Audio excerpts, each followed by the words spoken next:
guys, kami dari Youth Revolution, kita mau sama-sama memuji dan meninggikan nama Tuhan. Untuk itu saya akan pimpin di dalam doa. Tuhan, terima kasih buat kebaikan dan kedahsyatan yang Tuhan sudah kerjakan bagi setiap kami Tuhan.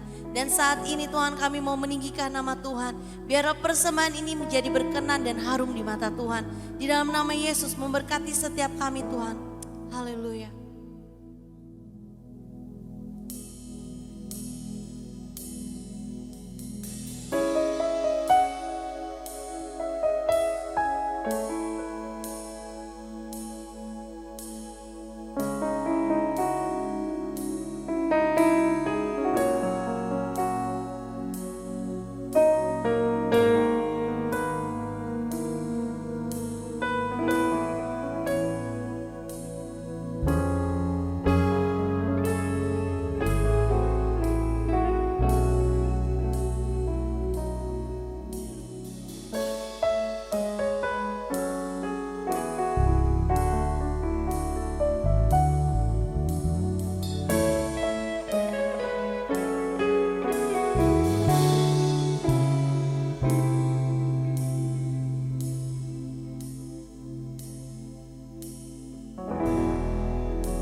aku di dalam kesesakan, di dalam kemenangan. Ku tahu Engkau selalu bersamaku. Sedalamnya hatiku aku tahu, dan kasih-Mu tak jauh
kasih buat kebaikan-Mu.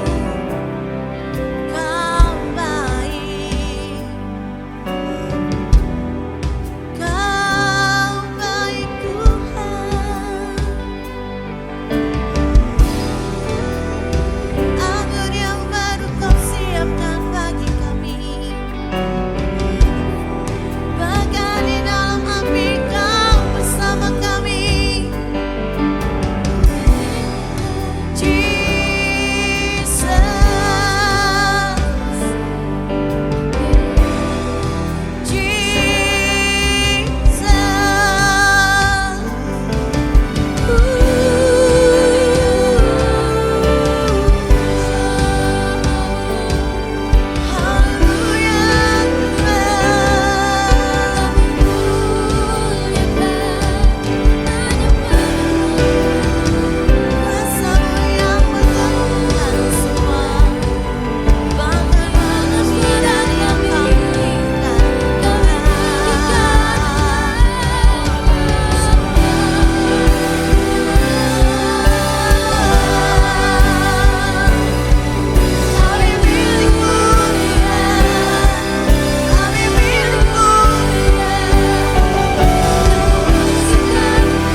Shalom generasi muda yang diberkati dan dikasihi oleh Tuhan.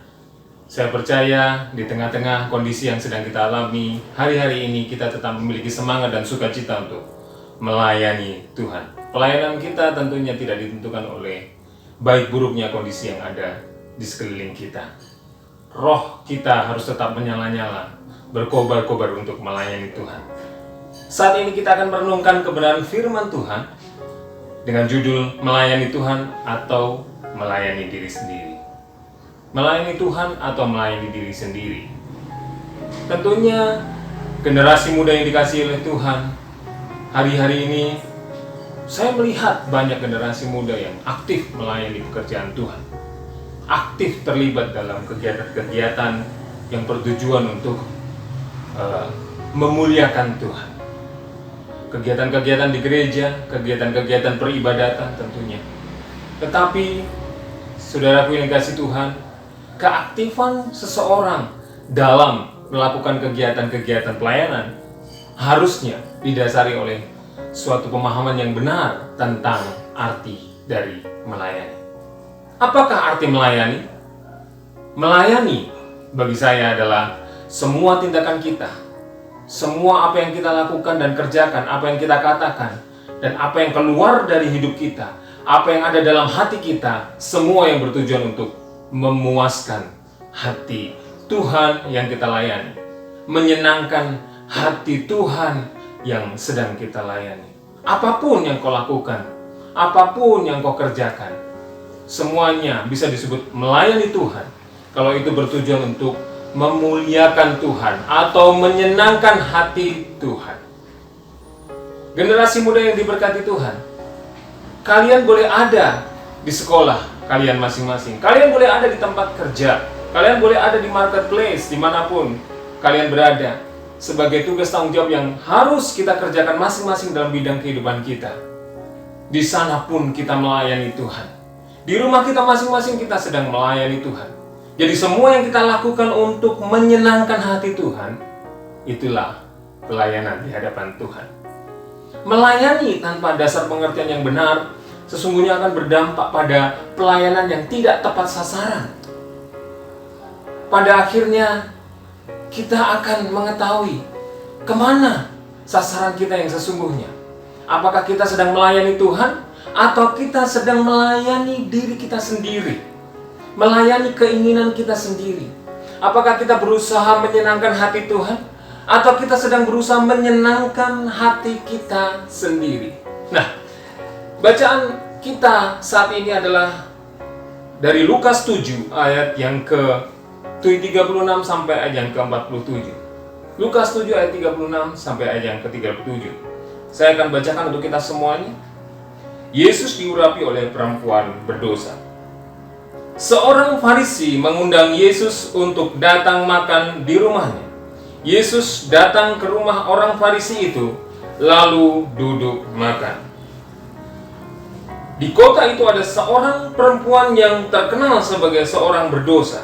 Ketika perempuan itu mendengar bahwa Yesus sedang makan di rumah orang Farisi itu, datanglah ia membawa sebuah buli-buli pualam berisi minyak wangi. Sambil menangis ia pergi berdiri di belakang Yesus dekat kakinya, lalu membasahi kakinya itu dengan air matanya dan menyekanya dengan rambutnya. Kemudian ia mencium kakinya dan meminyakinya dengan minyak wangi itu. Ketika orang Farisi yang mengundang Yesus melihat hal itu, ia berkata dalam hatinya, "Jika ia ini nabi, tentu ia tahu siapakah dan orang apakah perempuan yang menjamahnya ini. Tentu ia tahu bahwa perempuan itu adalah seorang berdosa." Lalu Yesus berkata kepadanya, "Simon, ada yang hendak aku katakan kepadamu?" Saud Simon, "Katakanlah, Guru." Ada dua orang yang berhutang kepada seorang pelepas uang. Yang seorang berhutang 500 dinar, yang lain 50. Karena mereka tidak sanggup membayar, maka ia menghapuskan hutang kedua orang itu. "Siapakah di antara mereka yang akan terlebih mengasihi dia?" Jawab Simon, "Aku kira dia yang paling banyak dihapuskan hutangnya." Kata Yesus kepadanya, "Betul pendapatmu itu." Dan sambil berpaling kepada perempuan itu, ia berkata kepada Simon, "Engkau lihat perempuan ini. Aku masuk ke rumahmu, namun engkau tidak memberikan aku air untuk membasuh kakiku. Tetapi dia membasahi kakiku dengan air mata dan menyekanya dengan rambutnya.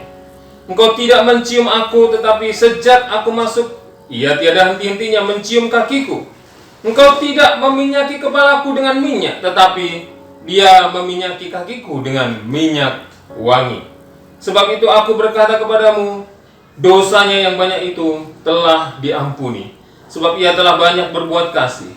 Tetapi orang yang sedikit diampuni, sedikit juga ia berbuat kasih." Nah, anak muda yang dikasihi Tuhan, dari pembacaan kita tahu bahwa di situ disebutkan ada dua orang yang sedang melakukan pelayanan di hadapan Yesus. Yang pertama bernama Simon, seorang Farisi.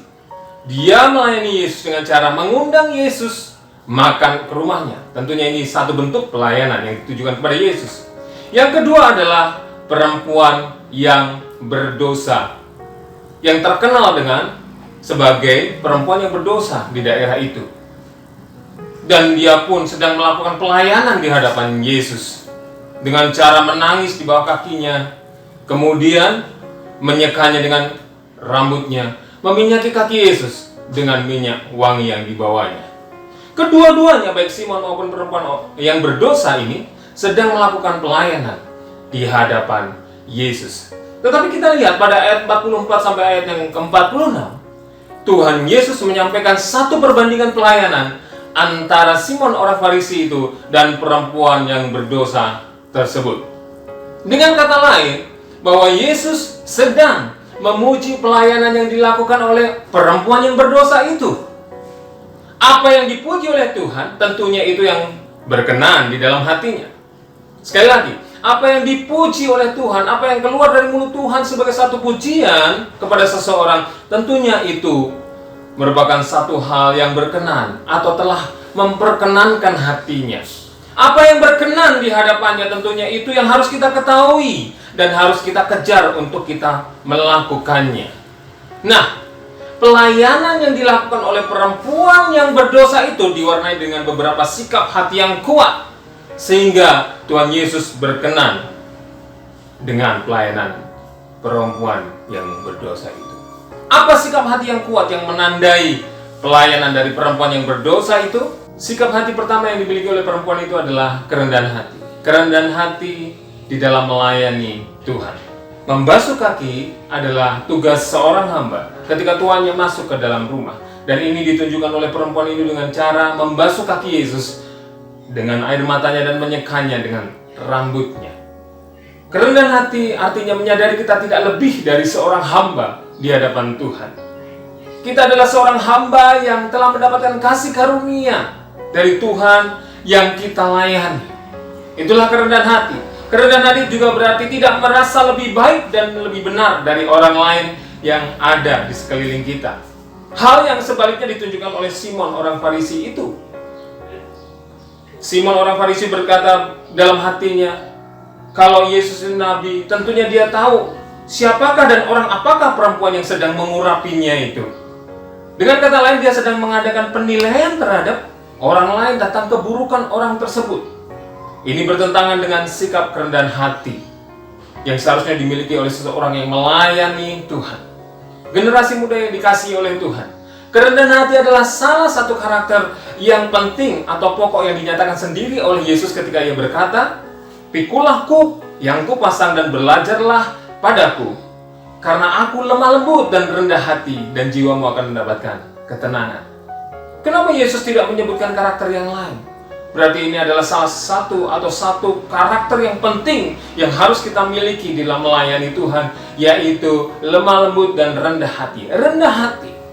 Mari kita garis bawahi kata ini, rendah hati. Kerendahan hati adalah sikap yang diidam-idamkan oleh Tuhan, yang diinginkan oleh Tuhan, yang diperkenan oleh Tuhan ketika kita melayani Tuhan. Sama seperti yang ditunjukkan oleh perempuan yang berdosa.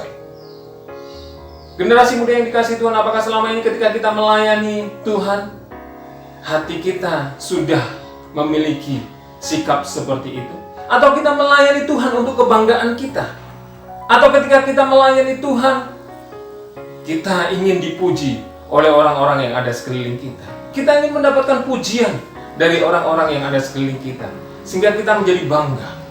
Orang yang tidak memiliki kerendahan hati ketika melayani Tuhan, dia tidak sedang memuliakan Tuhan, tetapi dia sedang mempermuliakan dirinya sendiri. Generasi muda yang dikasihi oleh Tuhan, mari kita memiliki sikap hati yang satu ini, kerendahan hati ketika kita melayani Tuhan. Sikap hati yang kuat yang ditunjukkan oleh perempuan yang berdosa itu yang kedua adalah rasa hormat dan kasih kepada Tuhan. Perempuan yang berdosa itu tiada henti-hentinya mencium kaki Yesus. Mencium kaki seseorang adalah tanda kasih dan rasa hormat yang sangat dalam kepada orang yang dilayani.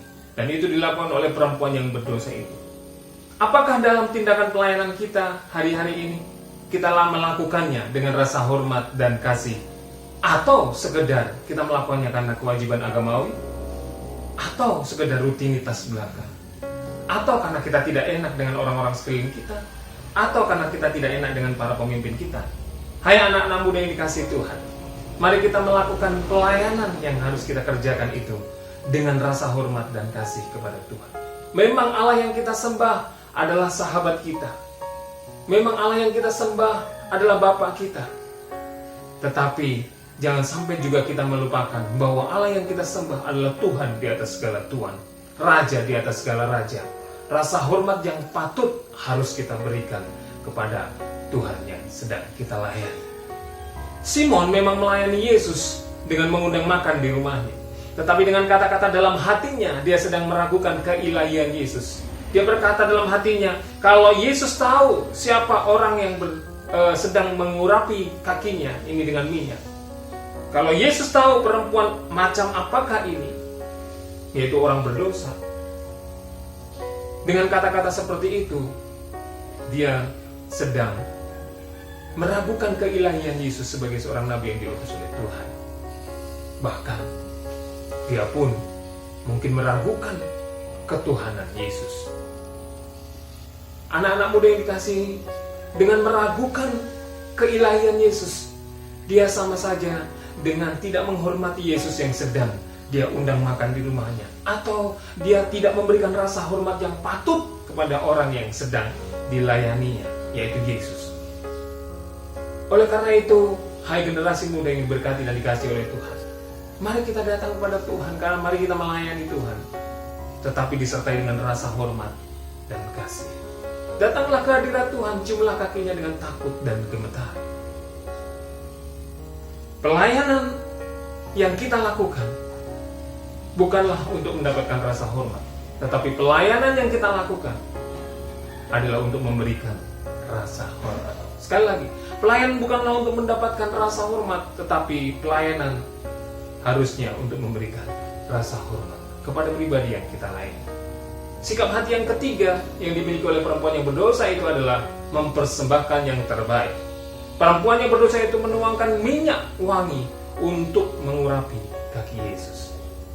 Dan kita tahu bahwa minyak wangi pada waktu itu adalah satu tabungan yang berharga yang dimiliki oleh anak-anak muda atau orang-orang muda untuk masa depannya.